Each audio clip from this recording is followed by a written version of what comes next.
Hi, I'm Tania. I'm back with another segment of Practical Magic, a show about exploring the more magical in our world and universe and the people who practice the healing arts. This can run the gamut from shamanism, tarot, energetic healing to our guest today.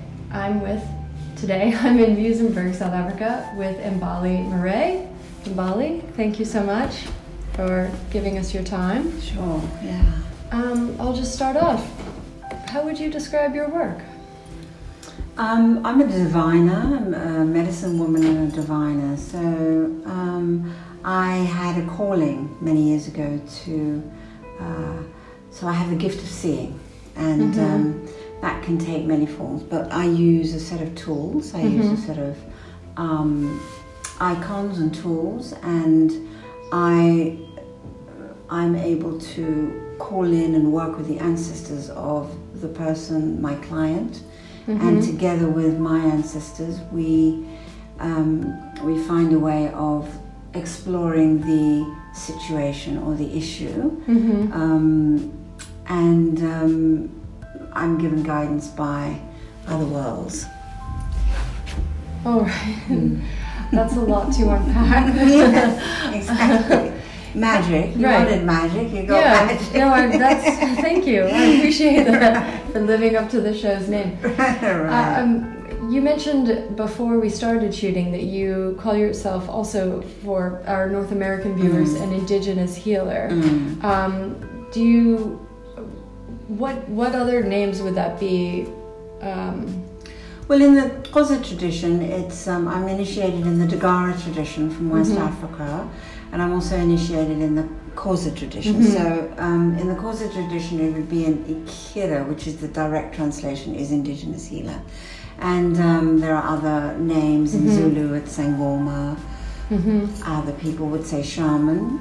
But I don't call myself a shaman. I like medicine woman or Indigenous healer. Feels like it fits for me. I like medicine woman. It has this kind of lineage, a history, really. Right. You know, it goes back, probably millennia. Yeah, and I think that I think anyone who does have the calling, there's usually somebody in the family lineage, in the ancestral lineage, who perhaps was a healer and wasn't able to bring their gifts to the world, and it carries on through the generations until somebody actually does do the work. So do you have that lineage? I do have that lineage. Yeah, you do. Yeah, I do have that lineage. I am I'm bringing it through from an ancient grandmother.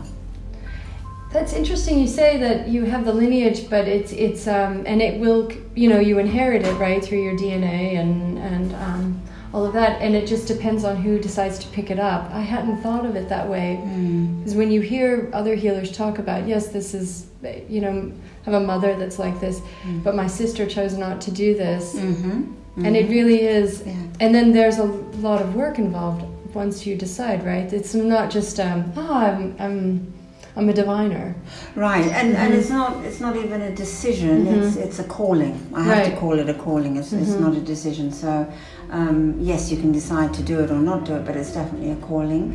And there is a lot of work. Initiation is definitely not something to be light about. It's not to be taken lightly by any means. Yeah. When did you have this calling? And when did you decide to pursue it? Was there a delay? Like, listen, I still need to live my life, or? No, there was never a delay. It was, they call it an ancestral sickness, and it shows up in many different ways. I would say in the Western world, where I was raised and educated and lived for many, many years before I returned to South Africa, it can show up as schizophrenia, it can show up as addiction, it can show up as MS, it can show up as all kinds of illnesses. But in the Western world, we're not recognizing it as this could possibly be a calling to initiate as a healer. Here in South Africa, 1, 2 in every family has this calling, and they recognize it here. So 1 in 2 families are healers, are Indigenous healers, are medicine people. That's a lot. Yes, it is. Yeah, there are thousands and thousands of Indigenous healers in this country. Would you say they're the real deal? Or are they thinking? I mean, are they doing the work as you did? Do you think that they're just like it's a simple thing? Oh, I've inherited this, or is that a No, it's not. It's not a simple thing, and they are the real deal. Yeah, I mean, we all go off. People go off the rails, but they're the real deal. If they're called into this work, it can take up to 2 to 7 years. I don't think anybody would take that lightly. No. It's I just mean, are they? That's a huge concentration for a population. Do you think that, like in North America, South America, Europe, and Asia, that used to be the case? With these, and then it just got shut off. Yeah. Yeah, that's interesting. Exactly. And it's still getting shut off, Right. I know in certain areas, in Europe, for example, I know Indigenous healers who have to hide their work still. Right. I mean, that is the place that burned the witches. Correct. Yeah. So, can you explain what you said? Your focus is divination, or your specialty. What does that mean for you? Right. Well, you have callings. I mean, the easiest way to describe it is here there are different tracks. So you would follow the plant medicine, or you would follow clairvoyancy, and so I'm following what they call here throw the bones, but it shows up in many different traditions as it's like tarot. It's like runes. It's like it's like that. So it's just your tool. It's my tool. It's my tool for me. It's my vehicle for me to transmit the information that comes through from the other world. Okay. And you mentioned this is insider information that your path came to you in dreams, right? Yes, my path came to me in dreams, and that's also how, that is the track that usually gives the information as to whether or not you have the calling. You have to dream about your trainer, they have to dream about you. If that isn't happening, then you might want to sit down and really question what is happening. But that's how they do it here anyway. And then for me, it came in dreams even before, and I was beginning to get messages and signs and symbols of how to follow the track, where to go, who to work with. That is magical. Yeah, it is right? magical, when exactly. You're working in that synchronicity, that just, you get goosebumps. Yeah. So you also mentioned ancestral work, which I've heard more than a few times since I've been here. What is ancestral work? Well, what we're doing, I believe that if you're working directly with the other world, or ancestors in particular, that you're an open channel for them to work through. So the ancestors are people, everybody has ancestors. Do they? No. I'm sure you have someone who maybe died and then he or she is an ancestor. So everybody has ancestors, and that's what people don't realize, right? So everybody has ancestors.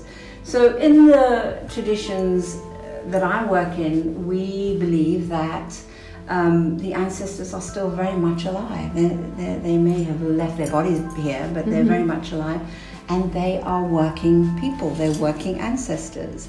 And so what they work with, they're looking for people in this world that they can work through, because they no longer have a body. And what's the work they're looking to do? Healing. Okay. Everything is about healing. Let me just make that very clear. Right. Any initiation is about healing yourself and then healing the community. So it's all about healing, and the work that we do, and I think it's all our lives. So it's about healing yourself first, and then you can go out and do the work of assisting in the healing arts of assisting people to find their own healing and find their own path through healing. But in my experience, personally, and in my work, healing is active, right? I thought, even personally, I've done this, I'm healed, but then I need to do it again. Do you find that for yourself as a healer, that you need to continually work to heal yourself? and you know, people come back, right? It's absolutely essential, Tanya. So I'm glad you brought that in, because it's a very missing part of some of the work that is happening here. Unless we continue to reevaluate and revision and redream our lives, the healing doesn't stop. I'm been practicing for 30 years. I'm still doing the work of healing. I'm still having divinations myself. I'm still working with people in America, and I work with people here. And yeah, no, it doesn't stop after one divination and one ritual. It's an ongoing process, because our lineages go back so far, and the healing work if there's healing work that hasn't been done, if the ancestral wounding hasn't healed, then the work has to go back, and we keep uncovering different layers, and we're doing this for our next generations, our children, our children's children. So the effects would be long-reaching. The effects are long-reaching. So if there's a wound in the family that hasn't been healed, or if there's an issue in the family that hasn't been healed, and it comes to me, then I'm going to do the healing work, so that maybe my family can then benefit from the work that I'm doing, and their children. They don't even have to know I'm doing it. It's this idea, right, epigenetics, where the PTSD, the traumas from the past, whether you know, your family was a colonizer or colonized, or a refugee. So you're going back sometimes generations, right? Yeah. Generations and generations. And you know, we also go into, so for example, you know, if you've been involved, like for example apartheid, you know, the healing that has to be done is layered and multi-layered and depthful. Genocide, you know, the Holocaust, those are just a few. And then the reaction wars, to the I mean, then there's the rage that the person feels in the violent acts you do in retaliation. Sometimes not even knowing where it's coming from. And so the ancestors that's their work. When we heal, when we're working with the ancestors to heal us, we're also healing those generations back. So we carry that wisdom, and we also carry their wounding, and we carry their wisdom. Double-edged. WW, double-edged W. Yeah, wisdom and wounding. Oh, that's a good motto. So I know that you work with water. That's one of your elements. Is it your primary element? Yes, it's my primary element. I have a particular concern about the future of water, and what are things that we can do to heal water, or maybe to heal our relationship with water? So that's a beautiful question, and one that I've just been really in depth in this morning. And you know, the disconnect is, as it is with nature, the disconnect is that we have forgotten our relationship to water. So we are water. Let's just say that. We are water. We're born into water. We're 98% water when we're born. We're probably about 75% when we die. So the water of the body is the blood of the body. It's what feeds the heart and all the organs and everything. When we disconnect from water, and by disconnecting from water, that is, how do we look at water, how do we pollute water, how do we treat water, we're also looking at how do we treat ourselves. So, for example, polluted water is a reflection, I would say collectively, of the pollution in the world. Globally, right? But we also have heart attacks, we have blood disease, we have all kinds of water diseases, what I would call water diseases. You would call a heart attack a water? Oh, because it's related to the pumping of the blood. Because the blood of the body is our water. That's how I look at it. The water of the body is the blood. That's how I look at it, as well as our own waters. That, you know, we need water to digest food, we need water to assimilate, we need water to break things down, to expel. If we don't have that water, then what is happening in our body? Where is it getting stuck? How is it impacting our bodies? What do we do to heal ourselves? Well, for me, I would take people into the water. You know, water has been used for, as you know, in ancient traditions for hundreds and thousands of years, to cleanse, to bless, to bring peace, to reconciliation. So in the Dagara tradition, it's peace, it's reconciliation, it's clarity, it's focus, it's deep soul work. And so I would take people into the water, and it might be all of those things that I'm working with, or it might be one or two. The other ways that I do it is every time you take someone into the water, you are assisting in cleaning up that particular waterway. Really? The water water carries the memory of everything that it passes through. So just by healing ourselves in water, we're working to heal that. Absolutely. That's so beautiful. Every time you do a ritual in nature or to the earth or on a mountain, you are working towards cleaning up that space. That's how you do land clearing, by doing rituals on the land, by speaking to the ancestors of the land, by speaking to them and honoring them and revering them by making offerings. Each time you do an offering, you are helping to clean up that land. And the ancestral lineages or the ancestral whatever has been left by the ancestors on that land, same applies to water. So anytime you go to a waterway, you make an offering to the waterway, you are beginning to start the cleanup of that waterway. I'm going to start to do that. That's why here, people get really, they demonstrate and they fight against mining coming in to try to take away the waters, because those waters to those people, to the communities, is incredibly sacred. It is a highly revered place. It's a food source also. And it's also a food source. So it's practical, it's on all of those levels. It's on many levels. Which I love about your work. Yeah. It's the macro and the micro. Sure. Right. And you've also got the shallow waters, the murky waters, the clear waters, and then the deep waters. Right. You've got all those layers. But water is our original mother. Following from that question, are there holy spots on the earth we can visit and get a charge or connect with the divine? Yes.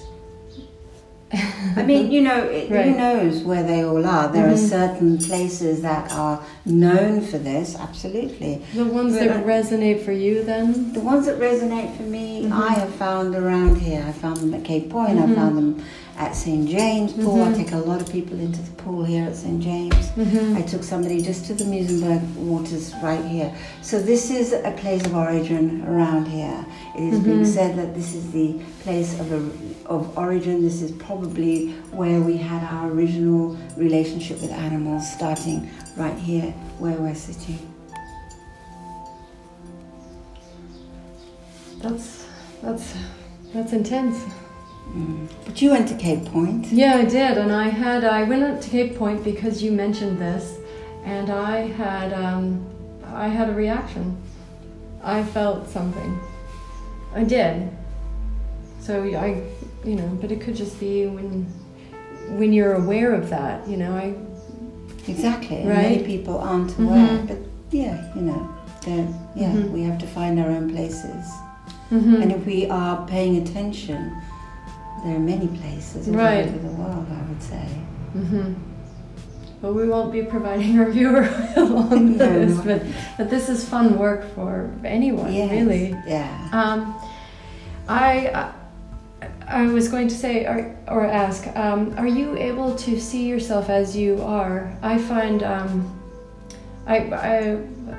I was talking to another healer, and she mentioned that these days she's absolutely honest with herself and others, and I thought, oh, so am I. And then I started to think about it, and I realized I'm not really entirely honest with myself, and I'm not sure I want to see myself exactly as I am. Because your work goes into these mystical worlds, are you able to kind of retain and see yourself as you are, or do you kind of expand into someone different? How do you perceive yourself? Wow. How long have you got? Just think about that for a minute. Do I see myself as I am? I have become more of myself through doing this work. I'm not sure if I'm going to answer the question. I have become more of myself in this work, and the word that comes up is authenticity and truth. And so when I'm sitting here with you, I'm completely myself, authentic and true. When I'm doing other world work, I am authentic and true. what I may not be so connected to is when I'm working with other worlds, it's like I feel there is this completeness. You don't, it's like that same, it's what people are striving for bliss. Right. That's where I go. So there isn't a longing or a yearning for anything other than what's happening in this moment. And I can say honestly that I have, I feel that in my waking life as well. Waking life as opposed to the dream world. Right. Or you feel that bliss. I do feel it. I mean, I don't, to say I feel that bliss all the time, absolutely not. I don't think it's possible. It's not possible. Right. You know, because we have got things pulling at you. Yeah. I have a 9-year-old son, I have to go out there and it's polluted. And so no, but I think you get more, I think the whole idea of doing anything like this is just to become more of who you came here to be.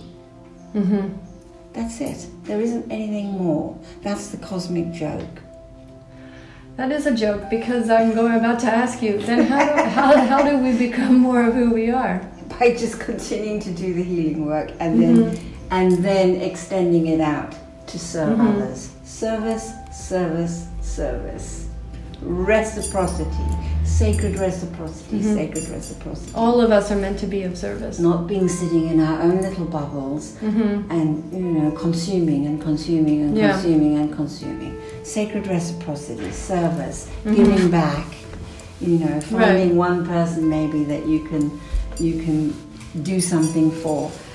I wrote a book called 29 Gifts. I don't know. I mean, I was part of a book called 29. I didn't write it. And I inspired the writer and who had MS. And really that's all we were doing. We were just giving. And in the giving we got so much in return. That was the concept of the book. And that brought you back to your real whole self. Yes, more because and more. I believe that, I mean, the whole point is that we're not all there is. Yeah. And so when we go into the bubble of I am all there is and I'm in control, and then we've kind of lost the plot. Yeah. We disconnect from everything else around us. It feels shitty, right? It does for me, which brings me to my next question. Depression. It's something that it's a worldwide epidemic. And your work sounds like a lot of fun to me, like just fun in a kind of just this magical, buzzy, wondrous thing. But sometimes it must be heavy to be a healer. I as a layperson, often feel the heaviness, and depression can be something that most people dip in and out of. Is there a way that you explore the dark and the heavy and then kind of shake that off, or do you absorb it a bit and then kind of do you go into a depressive moment and exorcise that out of yourself? That's a long question, but so my work isn't always fun. Right. My work is my work, and that's kind of the attitude I have. I have to do this today. Yeah. Let me go and do it. That's how it is, whether it's cold, whether the water's 30, 31 degrees or whatever. Well, that sounds less fun than the 13 degrees, sorry. You know what I mean? So, and then, of course, hearing everyone's story, and the stories can be quite challenging to hear, but also there's no attachment to any of it. There's no attachment to the stories, there's no attachment to wanting to heal somebody, there's no attachment to whether this person even gets better. That's not my work. It's not your my job. work is simply to impart the information. Do I get depressed? Not as much as I used to. Nowhere near as much as I used to. And I find that this working in the space that we've been talking about is how I work with it. Do we need to have the dark with the light? Absolutely. There isn't. If anyone says that there is only light, then I'm very skeptical. I have to sort of stand back and go, how do you get to the light without going through the darkness? The more that, as I've discovered, the more I'm able to, let's say, explore my depression as opposed to just being in it these days, I find that it is extremely important for me to go to these places in order for me to really look at what is going on, because it helps me to slow down and discuss this. Yes. And it helps me to stop, to go, what is happening here in this moment? Not just being depressed, but it's a place for me, I call it like a pot that's boiling. Yeah. And I keep putting the ingredients in, and I can look at the pot and say, what is in this dark pot? What is going on here? And it's very beautiful, as long as we don't stay there. Right, and that's what I'm wondering is, you have these feelings, right? And you do explore the darkness. How do you I explore my own darkness. Right. So how do you not sink into it? How do I not sink into it? Okay. So I've been to so many dark places myself. Yes. Right. So I've been able to walk through those dark places myself. That I feel that I am, and I can take on. I will walk with anybody who wants to walk with me. My clients, I will take them, walk with them to those dark places and bring them back. I can do that because I've done it myself. I'm not saying I haven't ever explored the dark, but I'll take you to the dark place to look at it. So I've done it myself. So what use do I take their stuff on? No, I don't. Right. You just take on your own, and then you're busy. That's your work to show that. Well, I think it's really essential as healers that we take care of ourselves. That we have to cleanse every time, that we go to the waters often, that we stay connected to nature. That's where you get your revitalization. That's where you get your energy. That's why, you know, in days gone by, people used to go to the water to get well. Right. They used to recuperate in the mountains. They did that intuitively. But they did it intuitively, but it was a known fact that you get sent to the mountain to recuperate. Right. You get sent to the waters to recuperate or to heal. So that's been going on for thousands of years. Right. And that is where you do get your ions and your energy and rejuvenation, is by returning to nature. Yeah, I guess that would answer that question. How do we elevate our spirits and get to nature? Same answer. Yeah. Same answer. Ditto. Ditto. And of course eating well and healthily. Yeah. There are people who can communicate with other beings and animals and perhaps elements on Earth, right?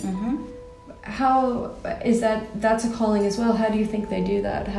What are the mechanics behind that? I think it's a gift. I think, again, it's a gift that they're giving. And I feel that everybody can probably do that. It's just that they don't have the guidance. Right. It's probably about listening more and... Well, you know, there are signs, symbols, messages in every waking moment, actually. And we're not paying enough attention, either through the dreams, through an animal showing up, through a bird showing up. You know, if something happened, you know, I walked the other day on the street, there's porcupine quills everywhere. Really? I just had a conversation with my son about extra protection for something that had happened for him at school, and we walked along, porcupine quills in an urban street all over. Yeah. The blood was fresh. I said, oh, he said, because he's very intuitive, he said, oh, is that for me? I said, yes, it is. Oh, sweet. It just happened. Right. It must have just happened. I've never heard of, I've never seen a porcupine quills on the street. No, nor have I. Yeah. And I mean, the whole porcupine was right there. I mean, not the body of the porcupine, just the quills, which is... Just what you needed. Just in our tradition, porcupine is about protection. And I've seen them on your door, but they're beautiful. They're like this long and a beautiful color. Yeah, I mean, I could testify to that. That's happened to me. When I pay attention, you know, I call the hawk, and then the hawk appears, and feathers, and all that jazz. Yeah. So you know, unfortunately, we've lost the connection to myth, to symbolism, and to messages and signs. But people, anyone could reconnect to that starting today. Yes, right. Absolutely. Just by listening, paying attention. There's lots of great stuff out on the internet. You see a hare suddenly running across your path. You go and you look. What does that mean? What's the medicine that animal has for me today? If you don't have a book, go look on the internet. This is where the internet is really very good. Right. Useful. Yeah. It can be. It's more than about porn. What's the craziest, wildest thing you've ever experienced in your work? One of them, then. If it was that crazy and that wild, then I can't speak about it. Oh, that's a teaser. Well, you know, what's you can't. The right. thing is, that's another thing one has to learn also. Right. That some of this stuff just can't be spoken about. Mm-hmm. Every time you speak about it, you lose some of the power of it. Is that true? Yes, and you dilute it. Like, for example, if you said to me, what is my totem animal? I wouldn't tell you. That's why I'm not going to ask you. Yeah, so it's the same thing. Right. So, you know, for me, I don't put phenomenon right up there. It's like seeing porcupine quills in an urban street to me was like powerful. Right. You don't have a scale. I don't have a scale. It could be an ant who does something in front of my eyes. Right. In that moment, what's happening, that could be powerful too. So there's all kinds of things. I mean, you know, we tend to attach phenomenon to, a lion came and then, no, it can be a small thing like an ant, or it could be, as you said, a feather flying down at that moment to give us a message. Or seeing sparkles in the air, you know, something shimmery. Yeah, so there's what does that mean, you know? Yeah, that's the thing. To go there, what does it mean? Right. Not, oh, there's sparkles in the air. No, what does it mean? What could it mean? Okay, what could it mean? Right. But then I have my interpretation about what it meant, and that might not necessarily And that's all that matters, really. Yeah. Your interpretation. Because it's about, being shown to you. Yeah. When an animal shows itself to you, like we went to Cape Point the other day, on Sunday, we saw 2 eland. So I've never seen eland there. What are those? In all the time that I've been there. They're the Bushman totem animal. So the Bushmen revere this animal as a totem. So to see 2 eland is like phenomenal. It's like huge in terms of medicine. So I came home and I re-looked it all up again and the magic of it all, and you know, say that's my medicine for today. I took it on as my medicine for that day. It seems to me then that then if I'm interested in exploring those parts for me, then I must just continue to explore, right? It's not just again like healing, one and done, right? Correct. Because if I saw that, I'd say, wow, that's wild, that's magical. But then I wouldn't be perhaps, or regular people wouldn't be able to translate that into their medicine. Correct. And I can read the book. I have a book, Animal Speak, you know, and Ted Andrews. And I look at it and oh, that's wild, but I'm not quite often able to make that leap from the next thing, right? And I think that's your work then, that we come to you for that. No, you don't. I mean, the thing is, we're disconnected from nature. That's the thing. Right. And when you're disconnected from nature, you maybe wouldn't see that there's medicine in practically. Medicine abounds everywhere. Medicine abounds everywhere. Yeah. And so seeing an eland isn't an everyday thing. So you can't treat it as an everyday phenomenon. So when people are driving around, you know, even Kruger or these parks where there are hundreds of animals, what they've forgotten is that we have a relationship with animals. We've always had a relationship with animals. And in the past, to see a herd of elephants thousands of years ago was a very normal occurrence. Right. And we had that relationship. We were able to talk to the animals. Yes. It's not phenomenal that, you know, we all have it in us. We have to practice it, of course. But the ancient people, the indigenous people, were communicating with animals all the time. Like it was no big deal. Because they are nature. We are nature. Right. So when you disconnect from nature, you disconnect from the magic of your life. You have so many quotable quotes here. That's really, really, really beautiful. Because we forget that we are animals in nature. Right. Last question. Is there something all of us can do to easily reconnect then to nature? Like, is there something when you're in nature, and besides, because some people now will watch this, they'll go for a walk, but is there something extra they can do or pay attention to, or? So, imagining that in nature there are beings, that everything is alive, right? Trees, so you're with your ancestors in some way. They're also ancestors. So millions of years old rocks and trees. And so I look at everything as this living being. This is our system. This is the world. And so when I look at nature as my altar, when I go to my altar, I make an offering. I say greetings to you, I throw some sesame seeds, I say greetings to the spirit of nature, I make an offering to the earth, I say greeting to you. So I'm talking to them as though they're living beings that I am connected to. They're my people, they're my ancestors, even before my ancestors, they came before. Right. So I'm honoring and revering, and I do that through making an offering.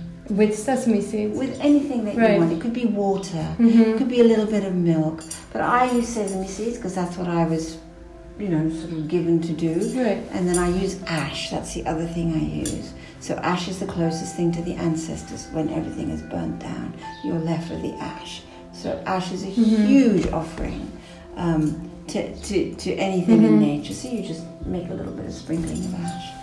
So it's also for protection. So, I say I'm here, I'm in nature, I'm with you, keep me safe and protected, but I also am thankful that I'm here. When I change countries, I always make an offering in the other country. I greet the ancestors of that land. I greet the nature beings of that land. It seems like just to let them know I'm here, and okay, I'm coming in, this is yours. Like, the animals, this is their place, they were here before us. Right. I understand you were here before us. Show me what you want me to do. Right. That sounds like that sounds like fun. Well, it's a practice. Yeah, it sounds like a fun practice to develop. Right. You can do it in nature as well. Well, thank you. Yeah, thank you. Yeah. Thanks, Tania. I really appreciate this. Yeah. Thank you.